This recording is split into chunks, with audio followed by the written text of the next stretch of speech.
welcome to part 3 of this Renovating a Craftsman series. As I'm talking to you right now, the kitchen is in fact complete. But I did want to come on before I show you that to just warn you that the next video does have me wearing a respirator, so it is a little bit muffled and difficult to understand what I'm saying. There are subtitles to this video and you should use them if you're struggling to understand me. Enjoy the video. Okay, welcome to the very start of this kitchen remodel. So I'm going to show you what we're working with, what the canvas looks like now, and then what the plan is. So obviously we put some drop cloth up there to limit the dust that gets into the rest of the house, and there as well. Okay, so the plan, the rough plan. All of the plaster is going to go because we've got a lot of electrical that needs updating, and we need to run quite a few new circuits. So it's just easier. Drywall's pretty cheap, and I know how to do it. So we're just going to get rid of it all, put it all back on. We'll have a really nice smooth finish when we're done, so no complaints from me about that. It's just going to take a little bit longer. So you can see this is where the old panel was. There's still a lot of knob and tube here that terminates in this junction. So we're going to replace where it's connected currently to where it goes to as best we can while we've stripped all this back. All the cabinets are going to go, all the uppers are going to go. Like I mentioned, this wall is going to go. We're then just going to have lowers all the way along here to where the range is going to live. Range is going to go here below this window. And then we are going to install a vent hood that actually sits in the ceiling. We couldn't really make anything work with a, wall-mounted vent, just because it would look really strange just hanging out over the window there. So we've got something up there, and we think it's going to look pretty good. The windows, we're not going to replace just yet, but they are going to get replaced eventually, just because they don't really open that well, and they're not in the best condition. So, yeah, we're going to replace them. I need to fix this sagging floor. It sags down there, and I'm just not prepared to lay tile over a sagging floor. That's just not going to be good. So we're going to jack up the joists there with a couple of post jacks and sister the joists so that it's level. And that doesn't do it. We're going to put some leveling compound down and really level out the floor. I did a little bit of demo last night. Demo there. One of the benefits as well of demoing is we can see we don't have any insulation, so I'm going to put maybe some R13 or something, and that should do the job. Yeah. We were thinking about exposing the brick on this. This is the furnace chimney, but the mortar work here, honestly, it looks like it's been done by a toddler. And probably a drunk toddler at that. It's really not impressive. So we're probably going to box that back in. That's it. That's what we're working with. We're going to completely build back a kitchen from scratch. Experience has taught me anything. It's often easier just to go down to the studs than it is to try navigate around old plaster and match the height. And yeah, it's really not that much fun. In terms of electrical that we're going to update, obviously this is the old range outlet. Pretty old. It also sticks out really far. I've never seen one like this. We're going to relocate that over there. We are going to run our electric range that we've been using for a while. But the plan is to buy a wider unit that's gas powered. So eventually we'll hook up a gas line there too. The refrigerator will live over here. So we've got a couple outlets to move. We just have a single light in the middle there. The plan is probably to put 4 lights just like that in. 1, 2, 3, and then a couple where this T-wall currently is. That's it. We did upgrade the plumbing a while back, so we don't have to do that.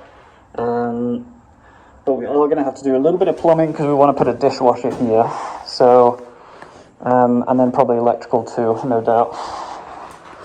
That's it. We'll come back when we are ready to show you the down to the studs version of what we've got.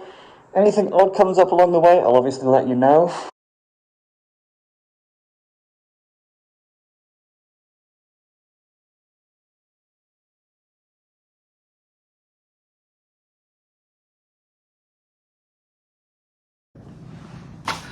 It is the week between Christmas and New Year, and we've been making absolutely stellar progress on this kitchen. I just wanted to take a moment, show you around the kitchen now, how it is, what we ran into, and, you know, where we're going next. Before I boxed it all in, I actually started drywalling and then thought about this video, so bear with me. Okay, the first thing you're going to notice is that we've got this chimney exposed. That wasn't part of the plan at all. But the plaster came off it pretty easy, and this side and this side are actually in pretty good shape. You know, it's not too ugly. This side, as I mentioned previously, it's really poorly done, up to right about there, and then the mortar is pretty crappy, but the bricks are at least straight. We probably will look into rebuilding this and leaving it exposed, but that's going to be a nice little feature. Another thing that's obvious, no more wall here. It went from this side of the chimney across to here, and it went back there. You can see where it was on the floor there. So I need to buy some plywood, try figure out what thickness this is, because that's the right thickness, and just do some patches so that the floor can be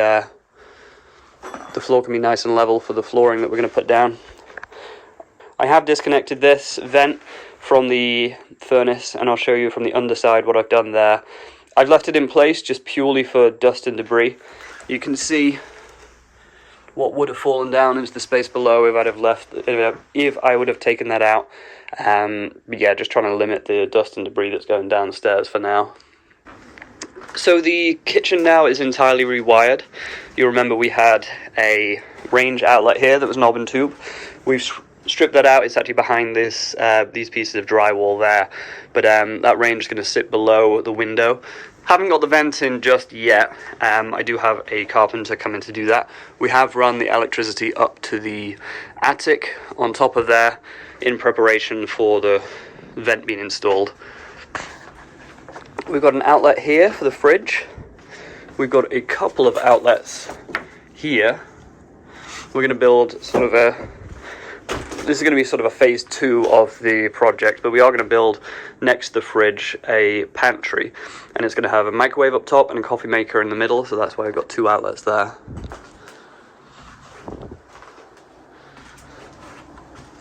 Got a 2-way switch now, so previously you could only operate the lights in this kitchen from this switch, so if you were to come in the back door you couldn't touch it, but now we've got a 2-way switch there so you could operate these lights. We have also added in a second light there, which I think provides just enough lighting for this kitchen. We've got a light hanging down here. There's going to be a pendant light over the sink, and that's going to be operated from a switch just there. Didn't actually run into anything too severe. Obviously when we took back the lath and plaster we found there was no insulation, so I have added what you can see here. I put R15 in. That should really help with some noise. We are on a not so busy street here, but there is a main road there, so that gets pretty busy and pretty loud, so this insulation is really going to help with that. And we're using 5/8 inch thick drywall, pretty thick drywall, so that's going to help with sound deadening too. You know, lath and plaster, it cracks and it's a pain in the butt, but it is extremely thick and it's extremely good at noise insulation, so we don't want to go backwards by skimping on the drywall and saving a couple of bucks. The windows, now that we've got them exposed, we really want to replace them. Since we've done the insulation, you can really hear the noise coming through just the window when you stood next to it, so that is going to be something that we are going to do, but it doesn't have to be done right away, which is fine. We did discover a mouse hole, which was interesting, so I put some big gap filler in there, some spray foam, and you know, that bit's missing insulation there just to wait for that to dry, but now that that's dry I'll put some insulation in there and block it out. But that was pretty much the only surprise. It's gone surprisingly smoothly. Just a testament to these old houses and how well they were built. I put a complete piece of drywall here, and by the time I got to the end of the room I did have to shave this down because it wasn't quite big enough for 4 pieces side by side, but I did discover that this was 45.5 inches there, and 45.5 inches there, so this room was completely square. Absolutely fantastic. We did, while the wall was exposed, take the time to install an outdoor light. We didn't have one previously, so a little bit of an upgrade there. I do have to do a couple more things before I can finish the installation. Plan is to put while the wall's exposed, it's easier to do it, is to run some wire for an exterior outlet so that it can service that deck with some, whatever we want to put out there, Christmas lights or whatever. And while the wall is exposed, I believe it's here. No, here. We've got some wire running up to the attic. This one services, I believe, this light up here. I'm going to run a couple of 12 gauge wires up to the attic just to future-proof the property so that when we do want to run a heater up there and some outlets and some lights, maybe we finish the space and make it into an office, we can do that no problems. So those are the only things I've got to do from here. The rest of it is just boxing it in. As you can see, done one wall, 2 walls, well, not quite 2 walls, but 1.5 walls, and the ceiling. I rented a drywall jack for the ceiling. I didn't lift it in place. You can see the remnants of the knob and tube insulation anchors there. There was 3 circuits that we stripped out. We do have a dishwasher planned. It's going to go to the left of the sink here. That's what that outlet is there for. But it doesn't need its own individual plumbing. We're just going to splice into the drain line and splice into the water supply lines there for that. So nice and easy there. One more thing over here that I did want to flag because I thought it might be an issue when we took out the cabinets that were here is that the subfloor I thought might be rotted here. You can tell it's been, it's had some water on it occasionally. There's some staining around there, but it is not rotted, which is really actually quite amazing.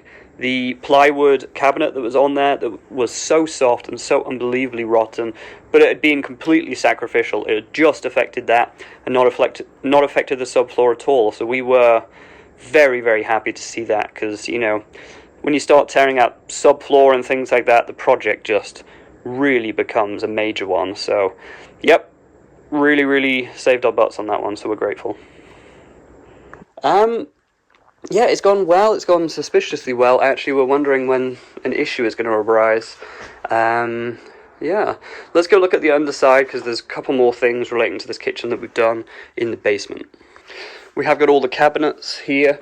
They're ready to go in, and we got the vent up there that still needs to go in. I did buy some 16-foot lumber to assist to these joists. You may remember the previous owner or the owner before that cut into one of the joists here for that HVAC vent. You can see it just here. So that is the joist that's just completely cut in half. And it was sagging a lot and it was causing the floor to creak.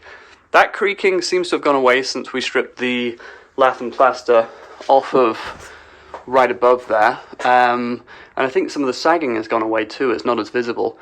However, we are going to remove this. You can see it's disconnected from the furnace. It used to run here. We are going to remove it still, and we are going to strengthen the floor. We did end up going with a lighter flooring option. We originally planned to do tile, but decided that we didn't want all that extra weight on the floor. We also didn't want any sagging and flexing and subsequent cracking to happen, given that it's happened before. Even with the strengthened floor, it's possible. So yeah, we went with an LVP flooring, and we went with a nice color. We didn't go with the standard flipper gray, so we're excited to see what that looks like. That is the progress so far. This should just lift out. It's wrapped in asbestos tape, so I'm going to make sure to soak that down really well before I touch it, and put it in a plastic bag straight away. That's it. I'll show you the finished product when it's finished. Fast forward to present day, we are complete on this kitchen. We do just have a couple trim pieces to do. For example, you can see that wood doesn't quite match the stain yet. We have been able to match the stain in the basement. We just haven't brought that combination upstairs and put it on the trim just yet. Firstly, I'm just going to show you around. I'm not going to talk at all. I'm just going to do a quick 360 and let you soak it in.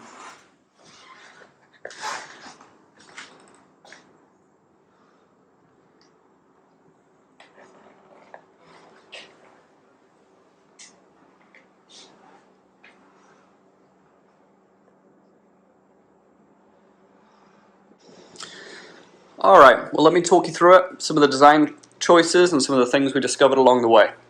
So the center of the kitchen, this sink, we went for a farmhouse apron style sink. I like having a large single sink there. We've previously had stainless steel two-part sinks, and I've always found them just a little frustrating. You can't really fit anything in either side of the sink, so it's nice just to have a big, deep sink there. It's been pretty nice to live with so far. We also went with this sort of focal point faucet here. So far so good on that, no real issues. It's pretty easy to install too. It does detach here and it's got a spray head function. So pretty practical, as well as I think it looks pretty good. We've got this little pendant light in here with kind of a milk bottle glass on it there. We really like the looks of that. We think it sort of honors the house, the 1920s style. Obviously, you can see we went for a wood countertop. While wood is definitely a cheaper option than a stone, we went for an expensive wood. We went for a real walnut, so it's going to be really durable. It also meant we didn't really have to stain it because it's already this beautiful color, so we just put a clear coat on it. So if we ever need to finish it in the future, it's going to be easy to match. We just know we just need to use the same clear coat. In terms of a backsplash, and I still need to cork it here, we went for a manufactured marble. So it really was pretty cheap. It comes in 8-foot sections that are this wide, so you don't really need to spend a lot of time fabricating a backsplash. You kind of just cut it to the right length and secure it to the wall. Very, very easy backsplash. They don't sell this as a backsplash, they actually sell it as a shower sill, but I'm not complaining. It turned out pretty good. I think it looks quite premium and very, very easy to install, pretty cheap too. So if you're looking for inspiration for a cheap backsplash, might be worth considering that. We do have the dishwasher in. It is currently running, so if you can hear something making a little bit of noise in the background, that's what it is. Huge, huge relief to finally have a dishwasher. When we had the gross old counters, I really didn't like doing any of the washing up and setting anything down on the counters. It felt like it was just getting dirty again, so that's a huge relief to have. We went with some shelving in here. I think it turned out pretty good. We ended up with these sort of straight out supports there. Really turned out pretty good. They're strong enough to support all the bowls and plates and cups and glasses and things that we have, so nice to finally have some outlets around. You may remember we just had one outlet that was here. We've now got an outlet down here, got an outlet behind this coffee machine, outlet next to the sink, and an outlet next to the range. So you can just have a ton of things going on in here. You can be brewing a pot of coffee, boiling an Instapot, for example, and cooking some eggs or something like that. And you're not pushed for space at all. Been really, really good. Okay, so you can see this range kind of is squeezed in at the side here. We knew that was going to happen. It's a little 30-inch range, and it's built for a space for a 36-inch range. So in time, nothing needs to happen immediately. We will upgrade this unit. We'll then figure out what we're going to do with the side here. Probably, we've been talking about it, probably just going to have some space for some trays or some spices or something like that. We'll see what comes of that. That space will evolve over time. That's probably phase 3 of this kitchen. You'll notice we do finally have this vent hood installed. That was by far the trickiest and most tedious part of this entire project. It really took a long time. It took 2 guys to install that, and they actually needed my help halfway through, so 3-man job really. It is fantastic though. It sits up there out the way. I think it kind of provides a restaurant chef, kind of flair to the kitchen. It's run off this remote here, if you're wondering how it's operated. So we just keep that in the drawer next to the range there, so we don't lose it. I'll show you the upside of that and the mechanicals of it, because it is quite an interesting piece. Okay. In terms of this side, and like I mentioned, we still do have the trim to do on here.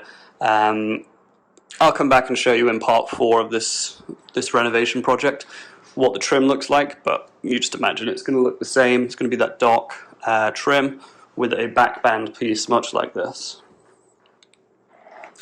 So here we will, once we've rebuilt the chimney, we will install sort of a mud room here. So we plan to have a low bench. We plan to have somewhere to put coats, and it's going to be some nice beadboard as well, so it's going to look pretty aesthetic. We're probably going to paint that a green colour, much like we're going to do on the pantry that's going to sit over the refrigerator. I did get a quote on this, and that's roughly what it's going to look like. So you've got the refrigerator here, a tall unit here that's 30 inches wide, and then kind of your lesser used kitchen appliances and things will go in that cupboard over the refrigerator, and that's going to sit just here. We've obviously got this makeshift pantry for now, but all this stuff will eventually go where it's supposed to go. We left this door untrimmed because we don't know how exactly where the cabinet is going to sit, and I'll trim up to the cabinet rather than trying to make the cabinet fit the trim. Okay, flooring. This is the flooring that we went with. It's a lighter LVP. We got that from a local store. Good durable material, went together very easily. I would recommend it, actually. It's not something I ever thought I'd have, especially in a kitchen, but it turned out pretty good. We are very happy with it. Let me just head back out here and talk to you about the trim. So this is the original trim that's all throughout the house. This is also impossible to match. It's actually two parts. It has this separate back band here, and then it's got this two-step situation here. Now I looked online, drove all around the area, I drove into Idaho, trying to match this trim. I did eventually find a place that could do it, but on a custom run, so they'd have to set up a blade and do all sorts of stuff like that. And it was going to be around $9 to $10 a foot. Believe it or not, I actually needed around 120 feet, so you can do the math there. I'm not spending $1,000 on trim. So I decided I'm going to do my best just to capture the spirit of this trim. So this is what I came up with. I ended up using 1x4 and then just a standard back band. I think it looks pretty good. It still looks pretty characterful. It matches the window, matches the house, and it was a fraction of the cost. So a little bit of a compromise there. I still think it turned out good, and it preserves some of that character. One of the things we were really scared about with this kitchen is preserving the character, because we've got a 1920s Craftsman. We don't want to just do a modern kitchen, boring, clinical job on it. And we will continue to inject some character into this kitchen. We talked to you about the mudroom, the pantry, things like that will really help. But that's one of the reasons we went to so much trouble on the trim, trying to match it. And, you know, we came up with a compromise, but I still think it looks pretty characterful. Here is our little stain matching station. This is the stain we've kind of come up with. That's the original trim over there. So we've gotten pretty close just here. We'll got a couple more coats of that to go, and then we'll be putting that on the trim upstairs. This is my handiwork in terms of the joist sistering. This was a major job. It took me a couple days. I know it doesn't look like it's just two pieces of wood attached to another piece of wood, but look at all these circuits that are running through here. There's a lot, so I had to go in the panel, unhook them from the panel, feed them through here as carefully as I could so as not to damage the wire, make sure, you know, everything was labeled so it could go back to exactly where it came from in the panel. Then I had to rent some jacks. I ended up renting 4 jacks just to hold this beam up in place. And I ended up double siding it. You only need to do one side really, but I just felt like doing both.